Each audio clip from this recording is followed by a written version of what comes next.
kewajiban terhadap berbagai sumber energi. 1. Hak dan kewajiban terhadap air. Air sangat penting bagi kehidupan manusia dalam kehidupan sehari-harinya. Tanpa ada air, semua makhluk hidup tidak akan bertahan hidup dalam jangka waktu lama. Menikmati air bersih termasuk hak manusia di bumi. Hak adalah segala sesuatu yang didapatkan oleh manusia sejak dalam kandungan. Berikut contoh hak yang dapat diperoleh manusia dalam pemanfaatan air. A. Hak mendapatkan air bersih. B. Hak mendapatkan aliran air yang lancar. C. Hak memanfaatkan air untuk mandi, mencuci, dan minum. D. Hak memanfaatkan air untuk mengairi sawah. Sebelum mendapatkan hak, kita harus melaksanakan kewajiban. Kewajiban adalah sesuatu yang harus dilakukan. Berikut contoh kewajiban yang harus dilakukan dalam pemanfaatan air. A. Menggunakan air sesuai kebutuhan. B. Menutup keran air jika sudah tidak digunakan. C. Tidak mencemari air dengan limbah. 2. Hak dan kewajiban warga masyarakat atas energi listrik. Dengan adanya energi listrik, kita dapat menyalakan lampu, televisi, radio, setrika. Semua orang berhak menggunakan listrik. Kita berhak menggunakan peralatan-peralatan yang mengandung energi listrik di rumah. Namun, kita juga memiliki kewajiban untuk memanfaatkan dan menggunakannya dengan tanggung jawab. Berikut beberapa kewajiban kita terhadap energi listrik. A. Menggunakan listrik seperlunya. Misalnya pada saat menghidupkan televisi atau radio, kita tidak membiarkannya tetap hidup, sementara kita sudah tidak menonton atau mendengarkan siaran radio. B. Menggunakan lampu dengan daya yang rendah sesuai dengan kebutuhan. C. Tidak terlalu sering menghidupkan dan mematikan alat listrik dengan daya tinggi, misalnya setrika. D. Tidak lupa mematikan lampu pada saat bangun pagi. 3. Hak dan kewajiban terhadap bahan bakar minyak. Bahan bakar minyak merupakan salah satu sumber energi dan kekayaan alam yang terkandung dalam bumi. Setiap warga negara Indonesia berhak memanfaatkan bahan bakar minyak untuk mendukung aktivitasnya sehari-hari. Penggunaan bahan bakar minyak yang berlebihan bisa mengakibatkan kelangkaan. Kelangkaan bahan bakar mengakibatkan hak penggunaan kendaraan bermotor tidak terpenuhi. Oleh karena itu, kita harus menghemat penggunaan bahan bakar minyak. Cara menghemat bahan bakar minyak antara lain sebagai berikut. A. Mengurangi penggunaan kendaraan bermotor. B. Berjalan kaki atau menggunakan sepeda jika bepergian dalam jarak dekat. C. Memanfaatkan fasilitas kendaraan umum untuk melakukan perjalanan.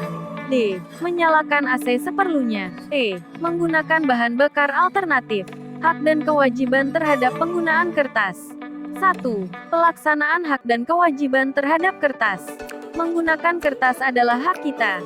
Namun, juga menjadi kewajiban kita untuk menggunakan kertas dengan hemat. Peningkatan penggunaan kertas tentunya diiringi dengan peningkatan kebutuhan akan bahan baku dan bahan tambahan lainnya.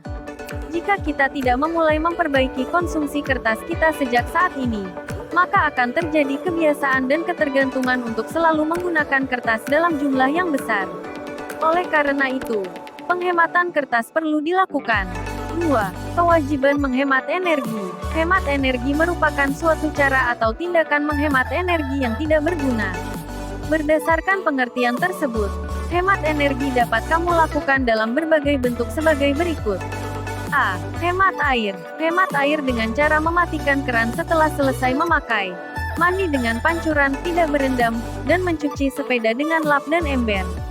B. Hemat listrik. Hemat listrik dengan cara mematikan lampu saat tidak dipakai, menutup pintu dan jendela saat menyalakan AC, dan mematikan komputer saat tidak digunakan.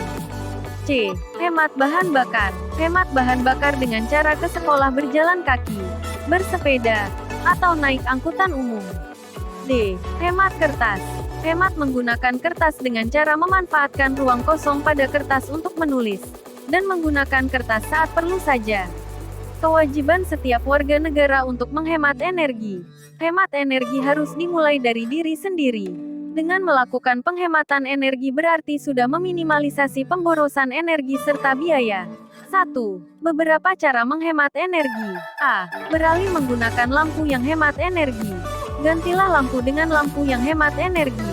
Sekarang di toko-toko sudah tersedia lampu hemat energi. Pemakaian lampu hemat energi dapat menghemat energi listrik. B. Matikan lampu yang tidak diperlukan. Pencahayaan lampu memiliki peran hanya 11% dari tagihan listrik rumah. Sehingga dengan mematikan lampu kamu dapat menghemat listrik serta dapat memperpanjang usia lampu. Untuk lebih maksimal, matikan lampu pada siang hari.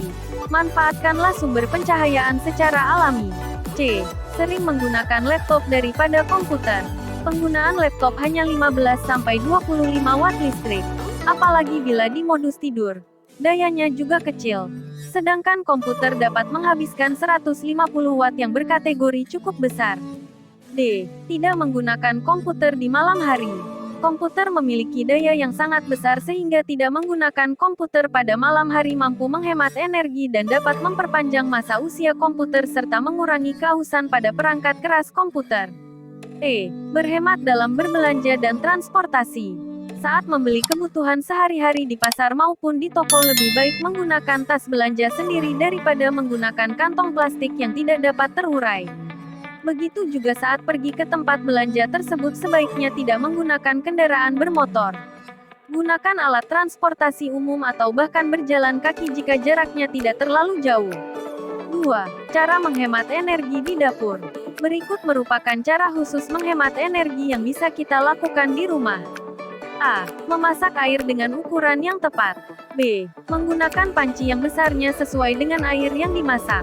C. Memasak air dengan panci tertutup. D.